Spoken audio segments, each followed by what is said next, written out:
Welcome students in Subhash English School digital lecture class 10th English chapter 3 of expense. Let's know about the writer of this chapter, Francis Bacon. He was born 1561 and died 1626. The first Baron Velram and Viscount St. Albans was born at New York House in London. इनका जन्म एक boron के यहाँ पर हुआ था. Boron means होता है जमींदार या लैंडलॉर्ड, जो कहाँ के थे? वेलरम एंड विंस्कॉट सेंट एल्बम्स, यहाँ के जमींदार थे. इनके जो घर है वो न्यूयॉर्क हाउस, वहाँ पर इनका जन्म हुआ था. Bacon had his education at Trinity College Cambridge. उन्होंने अपनी एजुकेशन कैम्ब्रिज में ट्रिनिटी कॉलेज से पूरी की. He became a member of parliament in 1584. 1584 में वे मेंबर ऑफ पार्लियामेंट बने. He wrote several papers on public affairs. One of his letters was letters of advice to Queen Elizabeth. Of his literary work, the most important are essay. उन्होंने public affairs पर कई सारे निबंध लिखे. यहाँ पर papers मतलब निबंध होता है. उनका जो एक प्रमुख ऐसे की जो कंपोजिशन है उसका नाम है letters of advice to Queen Elizabeth. ये एक बहुत ही इंपॉर्टेंट लिटरेरी वर्क्स है इनका. His prose style is compact and proverbial. His essays are full of worldly wisdom. इनका जो प्रोज स्टाइल है वो बड़ा सारगर्भित और प्रोवर्बियल है. प्रोवर्बियल का मतलब होता है मुहावरे से युक्त. और इनके एसेज में हमें कई वर्डली विजडम यानी कि सांसारिक रूप से जो बुद्धिमत्ता हमें प्रयोग करनी चाहिए उसके बारे में जानकारी मिलती है. This essays is a guide to show us how we should manage our financial matters. Alexander Pope called Bacon the wisest of mankind. In this essay, he instructs his readers to be discreet in spending money. इनका ऐसे ये जो of expense है ये हमें guide करता है कि कैसे हमें अपने फाइनेंशियल मैटर्स मतलब आर्थिक मामलों को मैनेज करके चलना चाहिए. एलेक्जेंडर पोप एक अनदर राइटर है इंग्लिश लिटरेचर में. तो उन्होंने इनके बारे में कहा था कि ये वाइजेस्ट ऑफ मैनकाइंड है, मतलब मानव जाति में सबसे बुद्धिमान माने जाते हैं. उनके ऐसे में हमें ये बताता है या उससे यह जानकारी मिलती है कि कैसे हमें पैसे खर्च करने में डिस्क्रीट मतलब कमी लाना चाहिए. जबरदस्ती या फालतू खर्चा नहीं करना चाहिए, सोच समझकर खर्चा करना चाहिए. According to him one should spend only a fixed portion of his income and should personally look after his affairs. अपनी जो इनकम है उसके अकॉर्डिंग ही हमको खर्च करना चाहिए और वो भी एक फिक्स्ड पोर्शन ही खर्च होना चाहिए. और अपने सारे मामले पर्सनली हमें देखना चाहिए, मतलब किसी के भरोसे नहीं छोड़ना चाहिए. Riches are for spending for honor and good actions.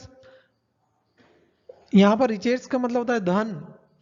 तो धन को हमें जो है सम्मान पूर्वक और अच्छे कर्म में खर्च करना चाहिए. Therefore, extraordinary expenses must be limited by the worth of occasions. और जितने भी extraordinary expenses है उनको occasion के according हमें खर्च करना चाहिए या limited रखना चाहिए. For voluntary undoing may be as well for the men's countries as for the kingdoms of heaven. और जो इस प्रकार से अपने खर्चों को लिमिटेड रखता है वो जो है ऐसा व्यक्ति अपने जीवन को किंगडम ऑफ हेवन की तरह लीड करता है. But ordinary expenses ought to be limited by a man's estate and governed with such regard. लेकिन हमें जो साधारण खर्चे हैं उनको लिमिटेड रखना चाहिए, अपनी जो संपत्ति है उसके अकॉर्डिंग ही खर्च करना चाहिए, यानी कि उसमें मित व्ययता रखनी चाहिए, अति व्ययता नहीं करना चाहिए. As it be with his compass, यानी कि उसकी एक सीमा होना चाहिए खर्च करने की. and not subject to deceit and abuse of servants, और कभी भी दूसरों के भरोसे, जो अपने सर्वेंट्स हैं उनके भरोसे जो है हमें अपना खर्च नहीं रखना चाहिए, बल्कि पर्सनल अपने को ध्यान देना चाहिए अपने खर्चों पर. In order to best show that the bills may be less than the estimate abroad, और यहाँ तक कि जो हमारे बिल्स बनते हैं, जो मंथली जो खर्चा होता है, वो उसका एक एस्टिमेट बना लेना चाहिए, और उससे उस जितना भी एस्टिमेट हो उससे कम ही खर्चा होना चाहिए. Certainly, if a man will keep but of even hand, his ordinary expenses ought to be but to the half of his receipt, and if he think to wax rich, but to the third part.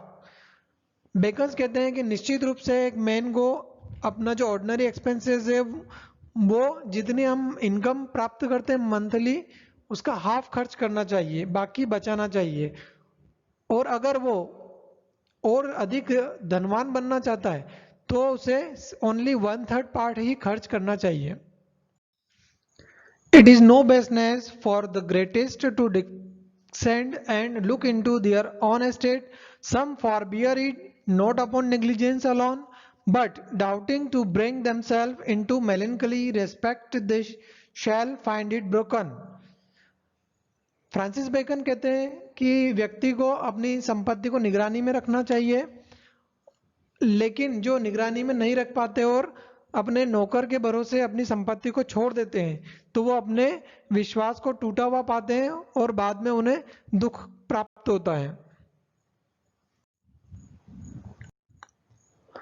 A man had need if he be plentiful in some kind of expenses to be as saving again in some other, as if he be plentiful diet to be saving in apparels, if he be plentiful in the hall to be saving in the stable, and the like for he that is plentiful in expenses of all kinds will hardly be preserved from decay. In clearing of a man's estate he may as well hurt himself in being too sudden as in letting it run on too long. Bacon कहते हैं कि एक व्यक्ति को plentiful अपने expenses में नहीं होना चाहिए. प्लेंटीफुल मतलब अत्यधिक मात्रा में, उसको खर्च नहीं करना चाहिए. अगर कहीं खर्च हो जाता है तो उसको दूसरे मैटर में सेविंग करने की कोशिश करना चाहिए, मतलब कोई दूसरा खर्चा हो उसमें सेविंग करना चाहिए. अगर वो प्लेंटीफुल डाइट ले लेता है, मतलब खाने पीने में या दावत में खर्च कर देता है, तो to be saving in apparels तो उसको कपड़ों में बचत करना चाहिए. If he plentiful in halls, और अगर वो कहीं पार्टी में सिनेमा हॉल में अगर ज़्यादा खर्च करता है तो उसे अपने निजी खर्चों में कमी लाना चाहिए.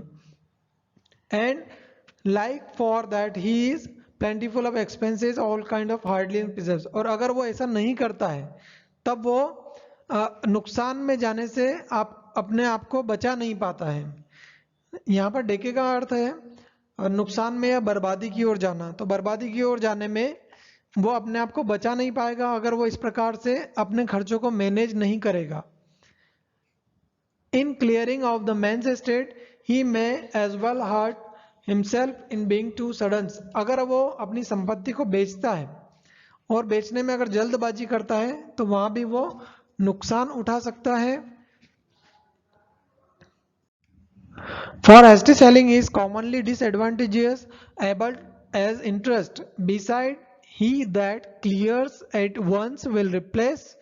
For finding himself out of straits, he will revert to his customs, but he that cleared by degrees inducted a habit of frugality and gained as well upon his mind as upon his estate. यदि कोई व्यक्ति कोई कर्जे में चला जाता है और वो हेस्टी सेलिंग कर देता है, मतलब जल्दबाजी में अपनी संपत्ति का सौदा कर देता है, तब भी वो नुकसान उठाता है. जिस प्रकार से वो उस संपत्ति का इंटरेस्ट चुकाता है उसी प्रकार से वो एसटी सेलिंग में भी अपनी संपत्ति को खो सकता है।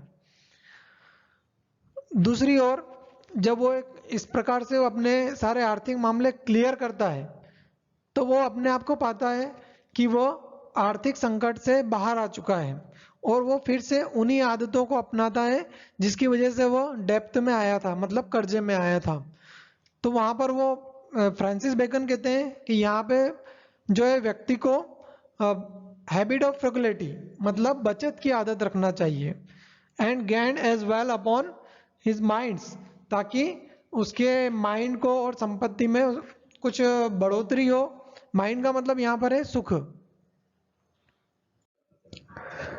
Certainly, who hath a state to repair may not despite small things, and commonly it is less dishonorable to abridge petty charges than to petty gettings. एक व्यक्ति को जो कर्जदार था वो अपनी संपत्ति बेचकर दोबारा कुछ धन हासिल करता है तो उसे इस बार अपनी संपत्ति को फिर से बढ़ाने की कोशिश करना चाहिए और छोटी छोटी चीजों को खरीदने पर उनसे कोई नफरत नहीं करना चाहिए कि पहले मेरे पास धन था तो मैं महंगी चीजें लाता था, लेकिन अब कमी है तो मैं छोटी चीजें ना लूं क्योंकि उसकी आदत नहीं है। लेकिन उसे इन चीजों से नफरत नहीं करना चाहिए, छोटी चीजों पर भी ध्यान देना चाहिए क्योंकि ये कोई डिसऑनर की बात नहीं होती है। और अगर वो ऐसा करता है तो वो जो है अपनी आदत को नहीं छोड़ पाता है और फिर से जो है तुच्छ या निम्न स्तर की जो कमाई है जैसे कि सट्टेबाजी या बुरी आदतों से कमाई उसमें अगर फिर लग जाता है और फिर दोबारा वो कर्ज में आ सकता है। A man ought to warily to begin charges which once begun will continue. अगर कोई व्यक्ति सावधानी पूर्वक अपने खर्चों को नहीं करता है तो फिर से उन खर्चों को जारी रख सकता है। But in matter that return not he more magnificent, और अगर वो जारी रखेगा और समझदारी से खर्च नहीं करेगा तो वो अपने मामलों में या अपने जीवन में शानदार नहीं बन सकता है। मैग्निफिसेंट मीन्स शानदार। So student, I hope you enjoyed this video and learned about the importance of money and income. Thank you.